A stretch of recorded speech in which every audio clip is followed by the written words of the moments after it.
Boas-vindas a esta análise visual. Bom, existe um fascínio humano que invariavelmente gira em torno de um paradoxo existencial muito profundo. É aquela busca incessante por prosperidade, abundância e amor.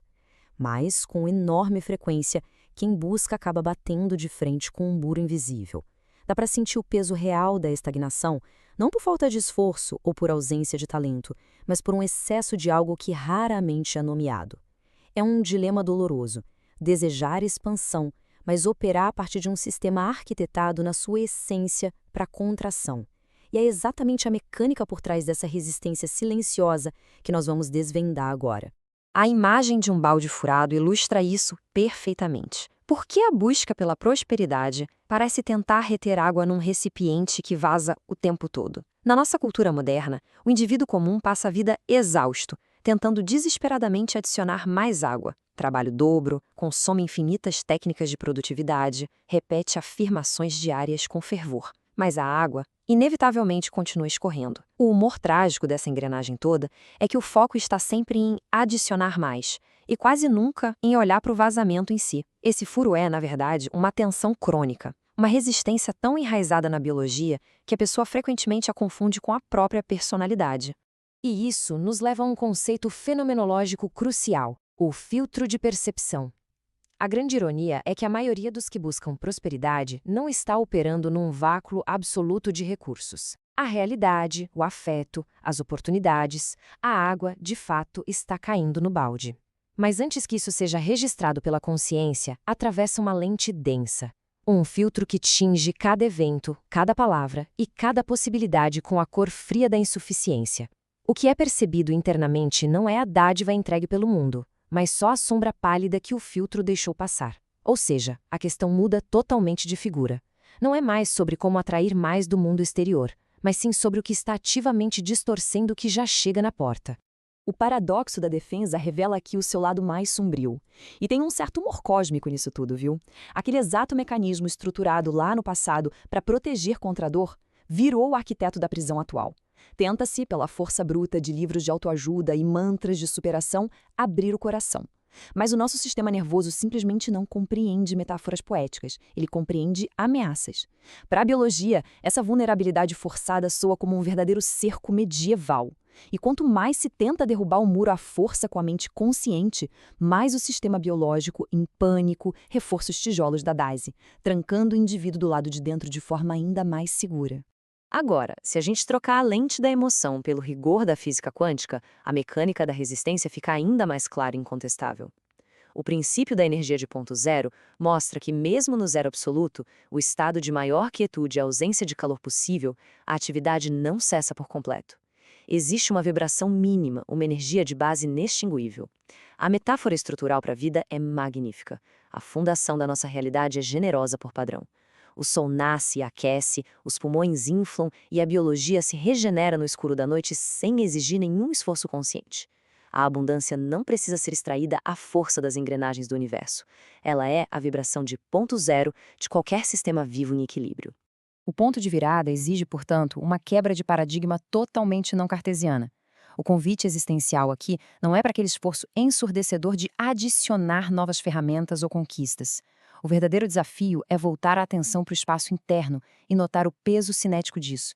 Qual é a contração ativa operando no exato tempo presente que está interceptando essa generosidade basal?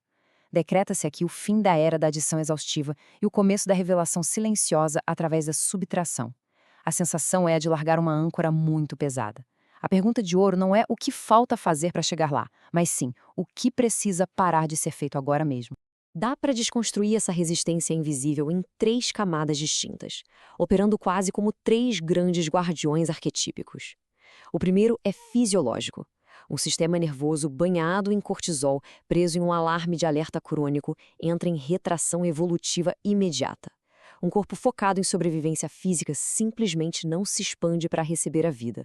Ele se encolhe violentamente para não sofrer danos. O segundo é emocional. Não são só crenças soltas na mente, mas estados somáticos cristalizados que colorem a percepção muito antes de o intelecto formular um pensamento racional. E o terceiro, talvez o pior deles, é o identitário. Se a persona do guerreiro sofredor foi construída e idolatrada a vida toda, receber facilidade soa como morte para o ego. O sistema sabota a vitória iminente só para manter a identidade trágica intacta. A abordagem tradicional para lidar com esses guardiões acaba caindo numa armadilha cartesiana clássica, a resolução cognitiva. É aquele desejo instintivo de dissecar cada trauma passado, criar planilhas mentais e tentar consertar a mente usando a própria mente, o que, na prática, é tão logicamente eficiente quanto tentar morder os próprios dentes. O poder real, não cartesiano, reside na percepção fenomenológica. Trata-se de observar o padrão ativando-se na biologia em tempo real, como quem assiste a uma tempestade de verão pela janela sem tentar parar chuva com as próprias mãos. A atenção sustentada, contínua e livre de julgamento moral remove a capa de invisibilidade do padrão. Ao ser iluminada pela pura percepção, a resistência simplesmente murcha por falta de atrito. E olha, neste exato instante cabe uma âncora fisiológica.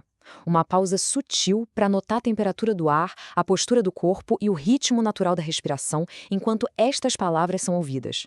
O simples ato de acompanhar esta explicação já é, fenomenologicamente falando, uma intervenção profunda. Reconhecer essas dinâmicas de contração que antes operavam absolutas nas sombras já altera substancialmente o campo perceptivo. Um filtro, quando é finalmente visto e reconhecido, deixa de ser um mestre tirano da realidade e vira apenas um objeto passivo de contemplação. A percepção profunda e sustentada é, de forma quase paradoxal, o início imediato do alívio. Essa clareza recém-adquirida expõe muito bem aquela tragicomédia vendida exaustivamente pelo mercado do desenvolvimento humano. A fórmula comercial exige que se visualize obsessivamente um objetivo e se force o universo a entregá-lo. Um esforço colossal, quase sempre feito a partir de um sistema nervoso operando à beira do colapso simpático. É a definição perfeita de acelerar um carro esportivo com o freio de mão completamente puxado. A sequência real caminha com muita elegância na direção oposta. Em vez de fantasiar de forma agressiva sobre o que está ausente, o método real exige a remoção suave, quase permissiva, dos escombros que estão bloqueando a correnteza natural do rio. A arquitetura orgânica dessa sequência real se desdobra com precisão clínica. Primeiro, perceber o bloqueio ativamente, enxergando sem medo aquele dreno enferrujado no fundo do balde. Segundo, regular a fisiologia, desligando o alarme de emergência do corpo físico. Terceiro, sustentar essa nova percepção limpa, sem aquela pressa neurótica de consertar tudo para ontem. E quarto, e decisivo, agir. É vital compreender que a verdadeira prosperidade não é um estado meditativo levitando num vácuo de inação. Ela é o subproduto de ações incisivas e cirúrgicas no mundo físico, executadas a partir de uma mente cristalina e um corpo biologicamente regulado. O sinal emitido muda e a realidade em volta apenas obedece. A regulação do corpo, contudo, dispensa atalhos mágicos ou promessas etéreas. Ela requer intervenções fisiológicas precisas, verificáveis e fundamentadas em neurologia. Respiração consciente e alongada que avisa o cérebro da segurança, movimentos que não acionem competitividade ou estresse adicional, sons de baixa frequência que sincronizam o ritmo cardíaco e a imersão em espaços de silêncio sustentado e natureza. Tais práticas não são misticismo, são tecnologias biológicas de ponta. Elas desativam o domínio simpático, aquele exaustivo modo de luta e fuga, e convidam o sistema parasimpático a assumir o comando, promovendo reparo celular, digestão e segurança profunda. Quando a biologia relaxa, a lente da percepção se limpa organicamente. A grande síntese existencial disso tudo se resume na compreensão de que o que pertence ao indivíduo por direito natural não precisa ser extraído a fórceps, precisa apenas ser permitido. A prosperidade extraída à força do mundo através da exaustão nervosa não é sucesso a longo prazo, é apenas atrito disfarçado de conquista temporária. Do mesmo modo, o esforço mental brutal de tentar torcer o braço da realidade para que ela obedeça, frequentemente revela apenas uma mentalidade de pura escassez, mascarada de evolução pessoal e ambição. A permissão passiva, porém extremamente atenta e presente, é de longe a forma mais alta de inteligência estrutural que um ser humano pode operar. A narrativa, portanto, culmina num paradoxo final e incontornável. A pergunta que verdadeiramente desmantela a resistência não é como lutar melhor, mas sim o que emerge naturalmente quando a mente e o corpo simplesmente param de atrapalhar o próprio fluxo. Que a ausência de resposta imediata ressoe no corpo por um instante. O espaço silencioso e vasto que surge quando a interferência finalmente cessa é, justamente, o terreno incriado onde o mais alto potencial humano ganha forma, estrutura e movimento contínuo. A elegância de um sistema vivo operando sem amarras e sem alarmes falsos é absolutamente superior a qualquer tática de controle mental forçado que o mercado possa oferecer. Para as mentes inquietas que desejam aprofundar essa investigação fenomenológica, integrar essas dinâmicas de forma irrefutável ao sistema nervoso e descobrir a estrutura lógica por trás do poder da permissão, o caminho é claro. Para saber mais, acesse mebadon.com.br. É o exato ponto onde a percepção expandida encontra a solidez arquitetônica necessária para a verdadeira manifestação fluida no mundo real. Até a próxima explicação visual.